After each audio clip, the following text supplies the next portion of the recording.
Now, from WYDC TV, this is Big Fox News at 10. Good evening, I'm Anna Manuel. After a 3-year hiatus, a popular festival is returning to downtown Elmira this week. Taste of Downtown is returning to the Chemung Valley History Museum this Thursday. The event will be from 5 to 7:30. The fundraising event, hosted by Elmira Downtown Development, will feature food, drinks, music, and special auctions. This is the 15th year the festival has been held. A new KFC location is gearing up for an opening day in Painted Post. Here's a picture of the building before its renovations on North Hamilton Street. And after months of work, here's what the building looks like now. The location has been donned the Crystal Bucket. Plans for the new location have been underway since 2021, and the restaurant is slated to open next week. KFC says the interior design is part of its new next generation concept.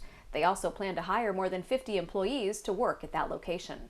New York honors one of its firefighters with a dignified transfer. The remains of FDNY firefighter Timothy Klein received a dignified transfer following his death in the line of duty on Sunday.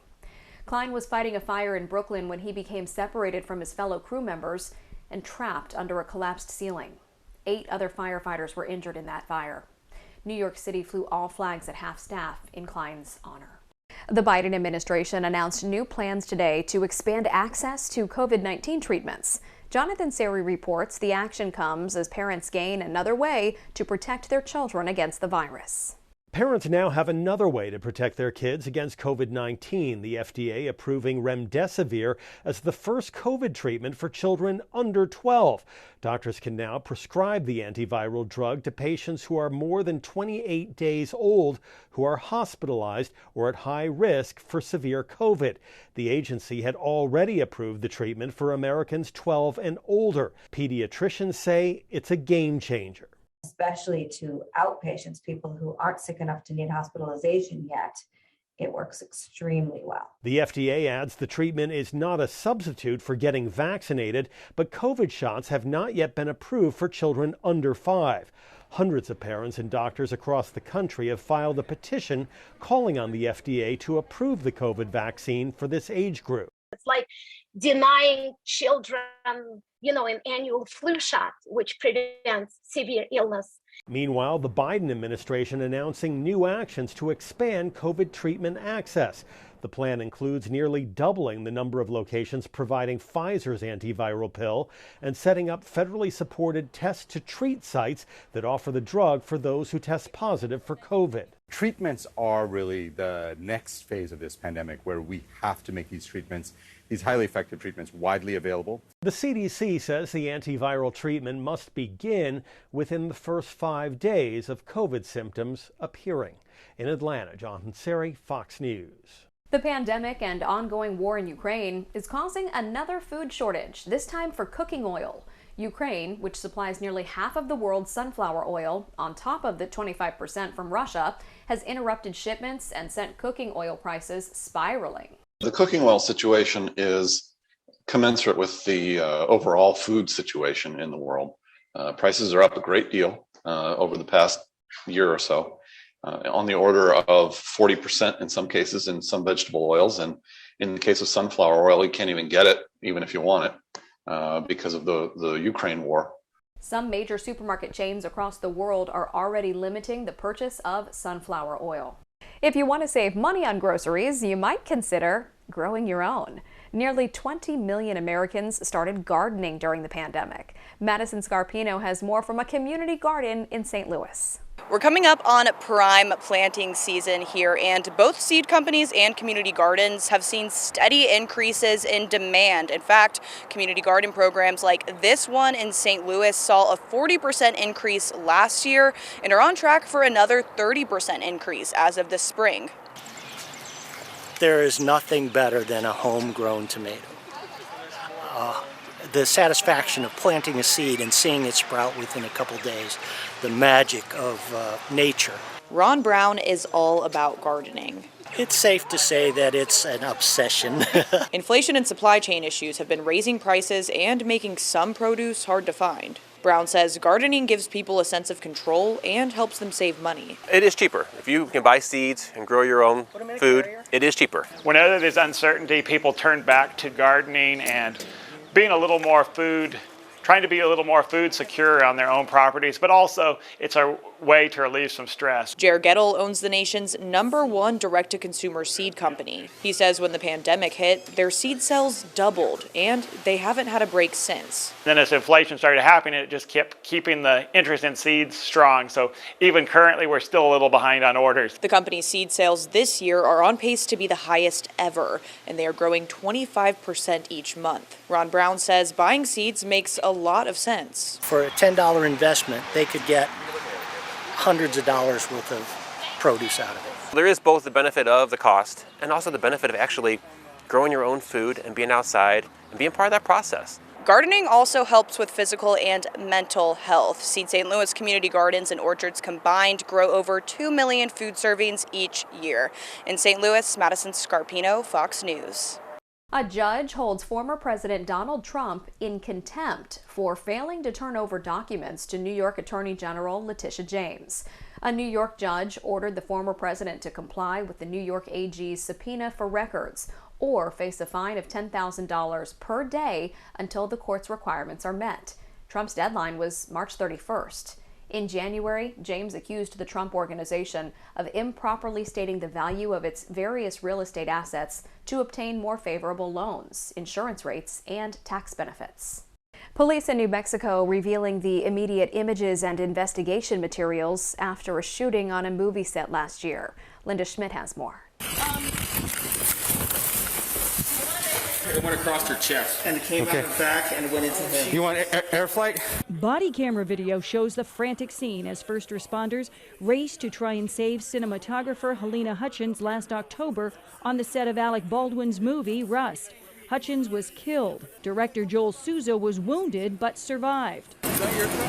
The Santa Fe County Sheriff's Office in New Mexico releasing this video and everything it has collected so far in its investigation, including crime scene pictures, witness interviews, video of Alec Baldwin after the shooting and before, while he was rehearsing his scene, drawing the gun from his clothing and pointing it at the camera.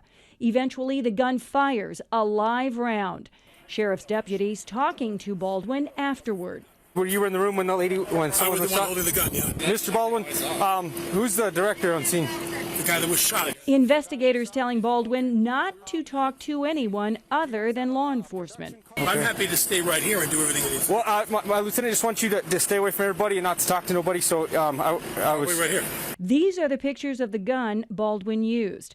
Hannah Gutierrez, the armorer for the movie, who is responsible for maintaining and supplying weapons on the set, appears to be in shock when questioned by authorities. I'm the armorer, or at least I was. Later, during formal questioning, investigators read Baldwin his rights. If you decide to answer any questions now with or without a lawyer, you have the right to stop questioning at any time or to stop questioning for the purpose of consulting a lawyer. So my only question is, am I being charged with something? No. Baldwin then tells investigators what happened. We've done this for 2 weeks and we did it the right way every day. Alyssa Triplett joins us with a look at our forecast, plus the huge price tag Elon Musk paid for Twitter. Stay with us. Here's your local stock market update from Big Fox.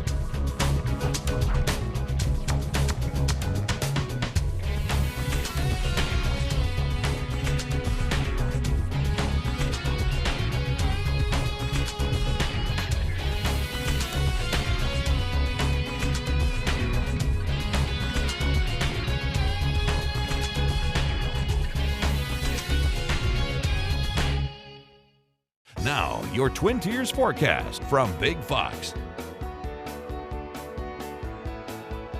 Well, this cooling and gloomy weather pattern is going to continue even through the overnight. There may be a few isolated rain and snow showers. Yes, snow showers possible because temperatures are going to continue to cool as we even are going to see a few 30s across the area by tomorrow morning, and could see that for the next few mornings ahead for us, as Wednesday is going to turn even colder as we stay under isolated wintry mix in those low-level gloomy gray skies. As we head into your Thursday, there might be some sunshine returning, more of the clouds breaking apart, but you're going to see that the breeze is in place to keep it feeling frigid. Now, with abundant sunshine on Friday and a high pressure system moving its way towards the east coast, there is going to be some slight warming as we head into the weekend. Nothing that's looking abundant. We're not talking about above average temperatures, but something that's going to at least near average is going to feel much more comfortable than the 40s we're going to see for the next few days. As we roll through forecasts, overall we're tracking that we have some of that moisture pulling off of the Great Lakes with more of that northerly wind. So isolated snow showers, rain showers, depending on surface temperatures, will be possible pretty much all day. By Thursday, you start to see that cloud cover break apart a bit. Again, more abundant sunshine will be in store as we head into that Friday forecast, but can't rule out at least blue sky by Thursday afternoon. As for accumulation from those snow and rain showers, very minimal. Nothing that is going to accumulate too much. As much of that is going to maybe just more of that flurry action or even that misting action like we even saw in place today. So less than 1/10 of an inch expected. Nothing that's going to really surpass the numbers that we have been able to see. Now, for your Wednesday, we typically see 64 degrees this time of the year. We're at 46. We pretty much flipped those numbers for high temperatures, which I wish we didn't have to sit like this. But even looking at some areas struggling to hit the 40s, Bath 43, Wayland 40 degrees. Overall, everybody has that chance to stay below average. And then it gets colder. Thursday morning, looking at near freezing temperatures, even a few areas below that freezing mark as well. There have been several frost and freeze headlines across the Ohio Valley. So that's something to note, that if you have some of that greenery, that's something to know that these temperatures do continue to get cold, as an average low for this time of the year, about 38. But then, as mentioned, as we head into your Thursday, it is going to turn breezy. So not only are we waking up into those lower 30s, but a wind gusting to about 25 miles per hour as early as 7 a.m. on Thursday is going to feel even cooler. So wind chills will be back to a number that we talk about, especially on Thursday, before we'll start to see things turn around. So 25 to 30 miles per hour on Thursday, with only high temperatures into the 40s. Potentially flirting with the 50s. So even a slight improvement there, but the breeze is going to make it feel much cooler for this time of the year. Even watch our average high climb to 65 by Thursday. So we will put mostly sunny conditions there. Again, that's going to be expected to happen more into the afternoon. Abundant sunshine under that high pressure system on Friday, 54 degrees, so more improvement there. Could even flirt with the 60s for both Saturday and Sunday, and we'll have some slight mention of some showers as early as Sunday, but could expect that chance to even hold off into your Monday, Tuesday as warming continues to stay in place. The world's richest man taking the helm at one of the world's most influential social media platforms. Tesla CEO Elon Musk has reached an agreement to acquire Twitter for about $44 billion. Alexandria Hoff is in Washington with the details. Musk had maintained that $54.20 a share was his best and final offer, and that is what stockholders will receive. After much debate, Twitter's board agreed to the deal yesterday that will take the company private. Elon Musk launches into a new frontier. The founder of SpaceX and Tesla, who describes himself as a free speech absolutist, announced his Twitter acquisition, saying, "Free speech is the bedrock of a functioning democracy, and Twitter is the digital town square where matters vital to the future of humanity are debated." He added on the platform, "I hope that even my worst critics remain on Twitter because that is what free speech means." Musk aims to relax content restrictions, increase public trust, and rid the platform of spam bots. Twitter founder Jack Dorsey shared his endorsement, writing, "Elon's goal of creating a platform that is maximally trusted and broadly inclusive is the right one." While conservatives are largely celebrating the $44 billion deal, they're going crazy over an electric car maker who supports free speech. Democrats have shown reservation. No matter who owns or runs Twitter, the president has long been concerned about the power of large social media platforms. Senator Elizabeth Warren expressed her disappointment, writing, "This deal is dangerous for our democracy." The NAACP's president released a statement that included, "Mr. Musk, free speech is wonderful, hate speech is unacceptable." They also appealed for Musk not to reinstate former President Trump's account, which was suspended after the January 6th Capitol riot. Trump has so far said he applauds Musk but has no intention to return to the platform. Twitter held an all-hands-on-deck meeting yesterday with some staff threatening walkouts. It was shared that the company will continue with business as usual until the acquisition is finalized, which could take up to 6 months. In Washington, Alexandria Hoff, Fox News.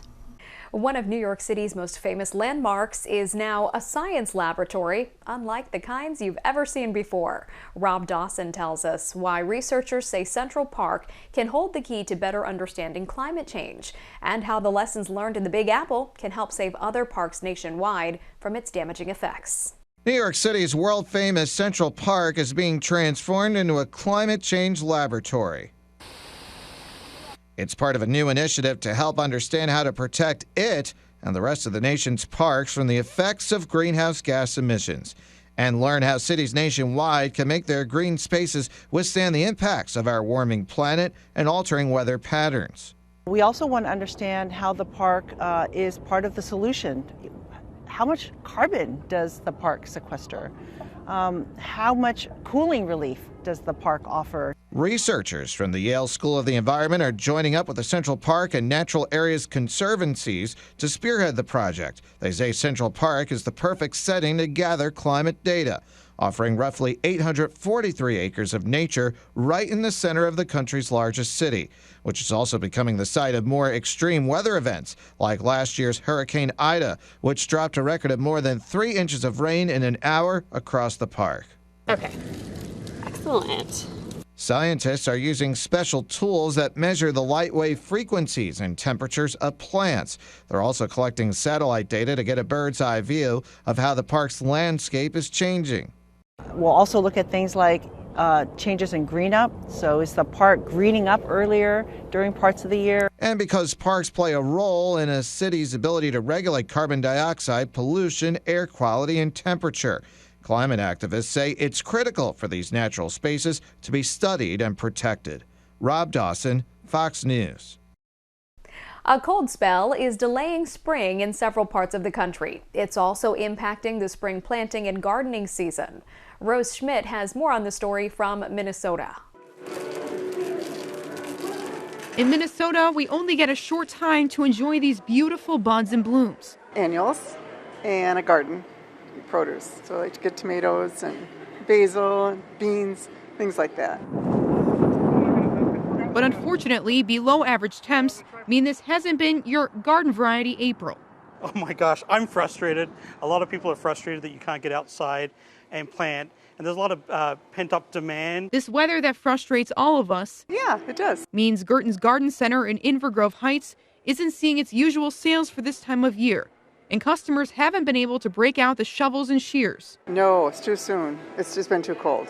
It hailed yesterday in Lake Elmo. So this year we'll be seeing a compressed season, where the planting really can't start until May. Just watch nighttime temperatures for planting. That's really, because you can have warm days and then it gets cool at night. Garden guide Dale Kay offers some sage advice for shoppers and gardeners galore. A lot of people follow the calendar. What I do is follow soil temperature. It's a lot better guide and accurate guide of how the season is unfolding. I tested the soil, 52 degrees yesterday, so it's time to work on the crabgrass. So for all of those self-professed crazy plant ladies out there, April showers bring me flowers.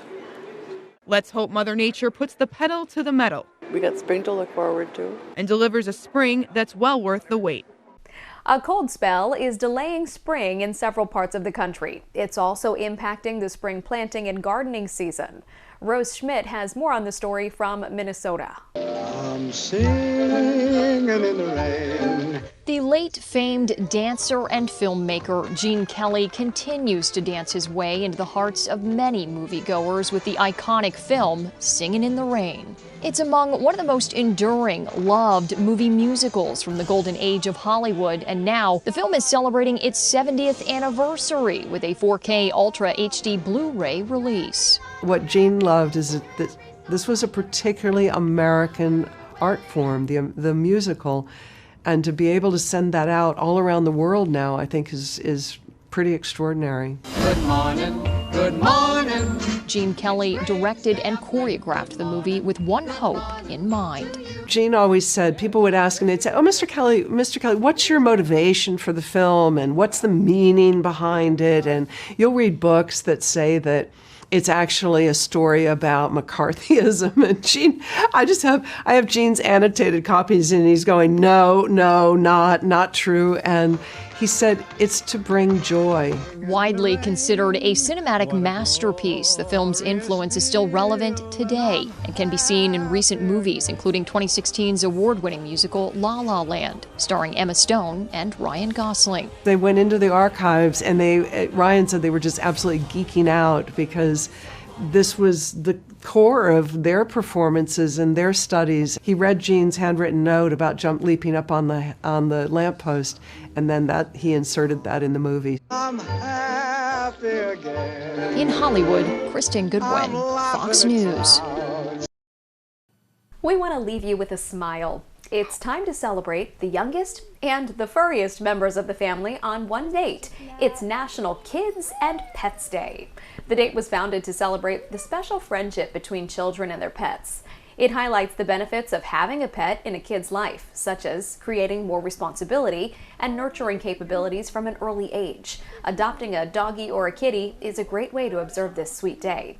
And for those who have a child and a pet, snap a photo and share it on social media using the hashtag National Kids and Pets Day. From our whole team, thank you for joining us. We hope you have a great rest of your day.